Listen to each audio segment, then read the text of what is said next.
in 2015, SMAP launched the Multi-Tier Framework Initiative, which has been developed and implemented in close coordination with several partners.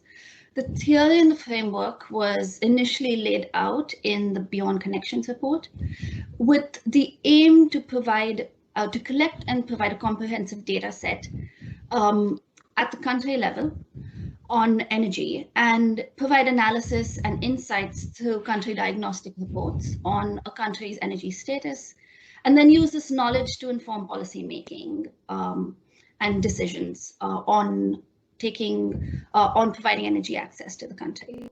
The MTF, the multi-tier framework, was developed as a tool that can track the Sustainable Development Goal 7.1.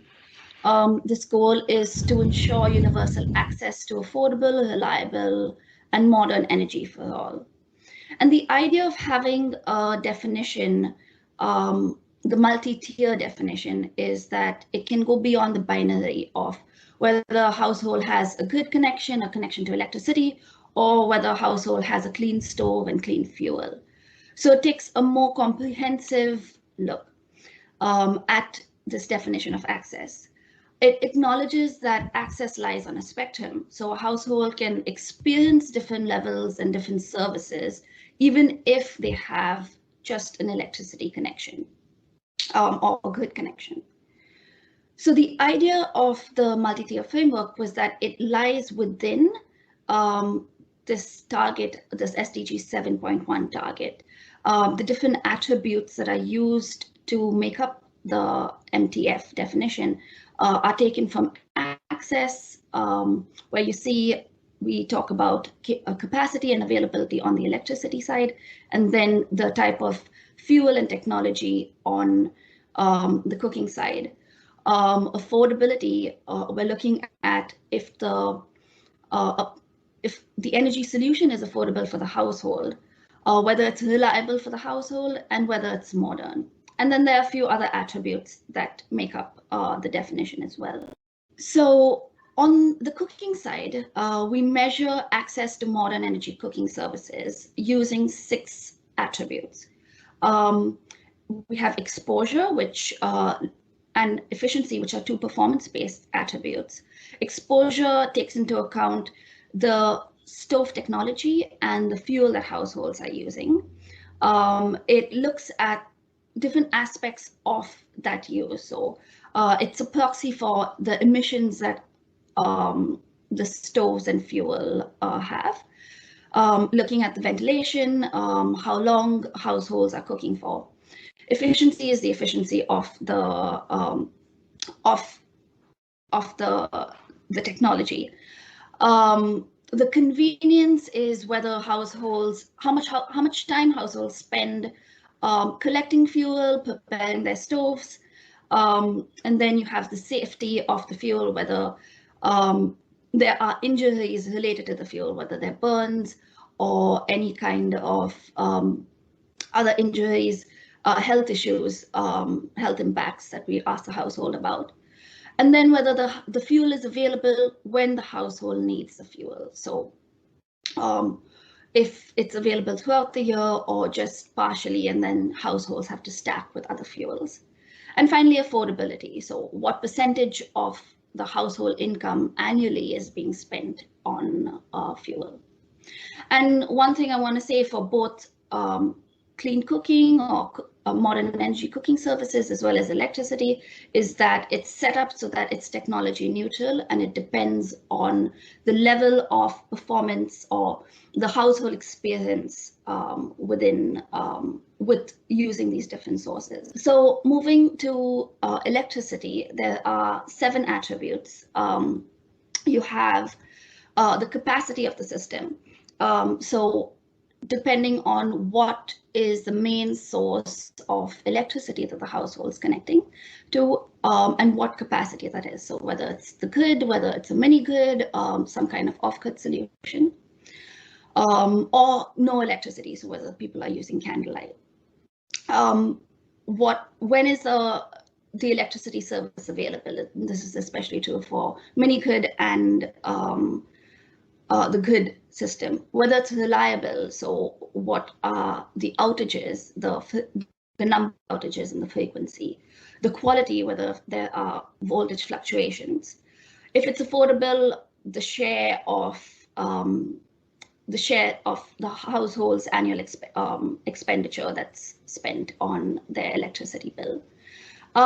Whether the connection is formal or informal, so whether they're paying somebody to get that electricity or if they're not, and how safe it is. So the way the definition works, and I can explain that on the next slide, is that with each of these attributes, we score households on a tier starting from 0 to 5.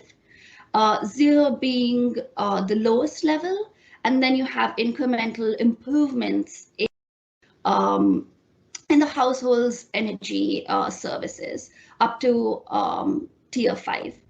So here's an example from the electricity, the MTF for electricity. You can see at tier 0, households maybe only have a candlelight. And then as they move up, they experience either a grid or some other kind of electricity system, which allows them to have 4 hours of electricity in total. And then you have more hours during the day and night. They can add in more appliances until you reach tier 5, where households have almost 24 hours of electricity supply. They can use whatever appliances they need. It's reliable, it's affordable, and it's safe to use. So that brings us to, so we've covered what the MTF theory and why it was set up. And now I want to talk about, on the next slide, how we've collected this data, what the questionnaire tells us, and what information we get from it. So the questionnaire was developed also in coordination with a lot of partners. It's a very comprehensive questionnaire. It's very detailed. It covers various aspects of the household energy experience, as well as information on the demographics within the household. So asking each of the household members about their age, education, employment, asking about the characteristics of the household, whether households have, what kind of house they live in, what kind of supplies they have, and to ascertain their socioeconomic status. And then also attitudes about energy services and electricity. Then we have a very comprehensive section on electricity and cooking, where we ask about each source of electricity and each source in detail. So whether it's a grid, mini grid, off grid, or any solar off-grid solar connection, or even fuels that are used. We ask about their consumption, their level of service, reliability, how much they pay. And then for households that don't have connection to the grid, we ask about their willingness to connect, or their willingness to get off-grid solar system. Similarly, for cooking, we ask households about all the technologies that they use, all the types of stoves that they use. So we're trying to get information about stacking on fuel consumption, their behaviors, trying to find out who is the primary cook, how much time they spend in the kitchen area, how much time they spend preparing the stove, what are the costs for the stove, but also for the fuel, because this is really important. And then we also understand that there's a very different gender experience, especially when it comes to cooking, on the health impacts, on how much time is spent, and then understanding who does what within the household. So who is spending time collecting fuel, who is spending time within the household to do different activities, and then who bears the different types of health impacts, whether there are costs, what has the household experience been. And lastly, to wrap up this slide, we also collect data on the economic aspect of the household. So we try and collect consumption data on the different, for the previous month that we do the interview. What are the food and non-food items? What are the different assets, house ownership? What kinds of shocks households have experienced? And this is to get a more detailed picture of the households, how the household fares in the larger community. So I'll talk next about the data collection process. So this questionnaire, which is the standalone questionnaire, is about an hour and a half to 2 hours long, and they've been, from the first set of surveys that we did, we've tried to improve and improve on the questionnaire as well as on the data collection process. All the surveys work in close coordination with the National Statistics Office in country. Before we implement the survey, we try and understand what the situation is in the country. So understand what sources of energy are easily available, what are commonly used, what are the range of prices for the different fuels or the different stoves that are available in the market. And these get incorporated into the questionnaire or into when we do the analysis after the data is collected. And then the questionnaire is adapted for the local context and translated. There's a standardized sampling strategy, and it is, so this would just be an overview, but it's about 3,000 to 3,500 households within a country. It's a nationally representative sample. The households we get a selection of households that represent urban areas as well as rural areas, as well as households that are representative of those who are connected to the grid and non-grid users. And the last one is specifically because we want to understand the experience of households that are connected to the grid, and that's usually under-surveyed, or in a random sample, it would be under-surveyed. And then the data collection process takes about 3 to 4 months, and then we do the data cleaning and analysis and write up the report. What are the different tools that have come out of the MTF and that we've developed, we currently use, and that will be available for the public? So we have the long module and the short module. The long module is more of the standalone survey that I talked about, but we have a shorter module which is about 20 questions, 25 questions. We worked on this through, we had multiple workshops co-hosted with the World Health Organization and got input from various stakeholders on questions that are essential. And they cover the questions that are needed to calculate the multi-tier framework for energy access, both for clean cooking, or for cooking, as well as for electricity. The questionnaire has been programmed into CAPI. So we use, in the field, we use tablets or mobile phones to collect this data. There have been 1 or 2 exceptions, but those are more related to the security issue where we've used paper-based interview platforms and paper-based interviews. But the idea was, initially we had the survey firms collect and program the questionnaire. And now we've switched to using Survey Solutions, which is a World Bank platform.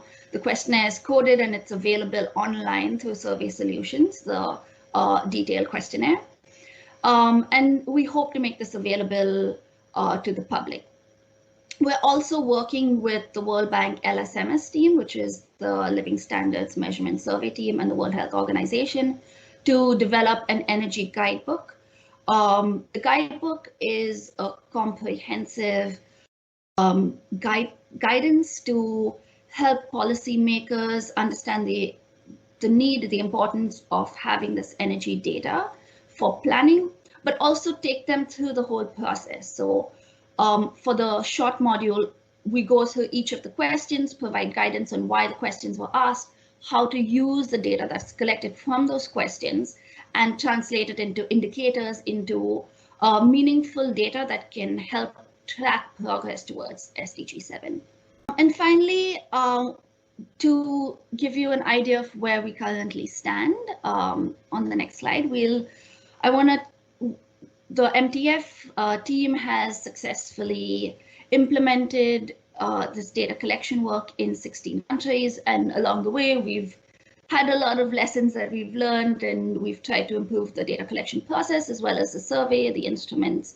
And we've moved to our second wave of data collection. So the next round will be Zimbabwe, Burundi, Sierra Leone, Malawi, Cameroon, and Burkina Faso.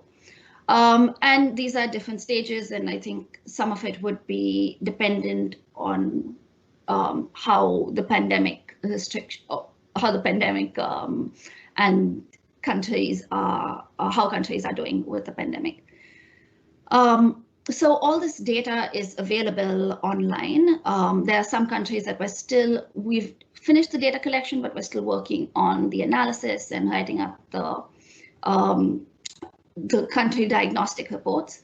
But the SMAP policy is to make all available to the public, and we really encourage researchers, policymakers to use this information, to use this very comprehensive data set. There are more than 1,000 variables on every aspect of energy use, on the household behavior, on sources, and it's a good source for us to understand where we stand, and then as we move forward to continue collecting data, similar data, so we can track progress.